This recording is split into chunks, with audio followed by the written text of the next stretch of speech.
Voilà le message que j'ai pour toi aujourd'hui. Il faut savoir que quand Dieu te donne une idée et que tu n'agis pas, il la donne à quelqu'un d'autre. Dieu parle tantôt d'une manière, tantôt d'une autre. Et quelquefois, c'est en déposant des idées directement dans notre esprit. Des fois, on prie, on demande à Dieu de nous guider. Et il nous répond, mais en nous donnant des idées qui vont nous permettre d'avoir ce qu'on cherche et peut-être mieux. La plupart du temps, on ne passe pas à l'action parce qu'on se dit que c'est sûrement le fruit de notre imagination. C'est ainsi que de milliers de projets, d'inventions, d'idées de business ou même des créations de contenu n'ont jamais vu le jour. Et puis un beau jour, on voit une personne qui n'est pas forcément chrétienne, qui n'a peut-être pas une relation avec Dieu, lancer le même projet qu'on avait, créer la même vidéo qu'on avait, ou créer le business qu'on avait en tête. Et puis on revient vers Dieu pour se plaindre en lui disant « Mais Seigneur, pourquoi tu bénis les païens alors que tes enfants sont en train de mourir de faim ?» Il faut savoir que ce n'est pas parce que quelqu'un n'aime pas Dieu que Dieu ne l'aime pas. Ce n'est pas parce que quelqu'un ne connaît pas Dieu que Dieu ne le connaît pas.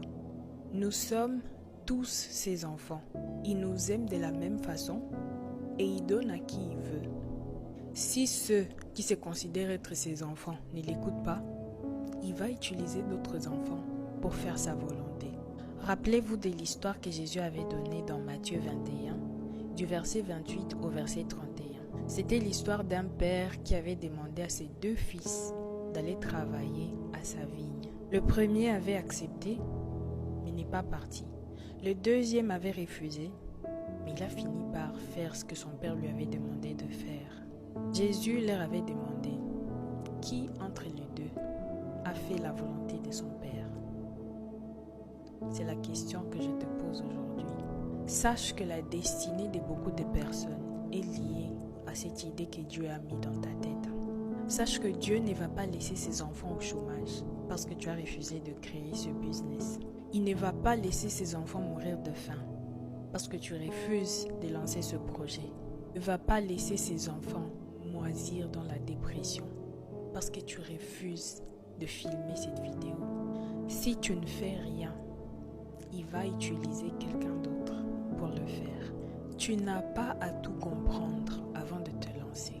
Lance-toi d'abord. Il a mis l'idée dans ta tête. Il va aussi mettre les moyens nécessaires pour te permettre de réaliser ce projet. Commence tout simplement. Il va finir. Fais-lui confiance.